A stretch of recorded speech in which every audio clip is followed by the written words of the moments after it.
அனைவருக்கும் கணித வணக்கம். இப்போ பார்க்க போகிறது 8ஆம் வகுப்புக்குரிய கணக்கு பயிற்சி 3-6. அது முதல்ல உள்ள கணக்கில் இரண்டாவது கணக்கு பார்க்க போகிறோம். 1ல் இரண்டாவது கணக்கு கோடிட்ட இடங்களை நிரப்புக அப்படின்னு சொல்லி கொடுத்துருக்காங்க. y - 9 = -5 + 7 என்ற சமன்பாட்டில் yயின் மதிப்பு டேஸ் ஆகும் அப்படின்னு சொல்லி கொடுத்துருக்காங்க. yயோட மதிப்பு நம்ம இப்போ பார்க்க போகிறோம்.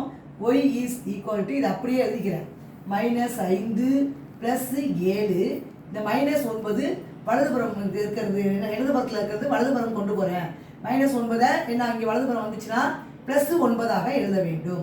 இப்போ பார்த்தீங்கன்னா 9 7 கூட்டினால் 16, அப்போ +16 அடுத்து -5. 16ல் 5 கழிச்சோம்னா வரக்கூடிய விடை 11. அப்போ therefore y = 11. இந்த கணக்குக்குரிய விடை yயின் மதிப்பு 11 ஆகும். புரிஞ்சுங்களா?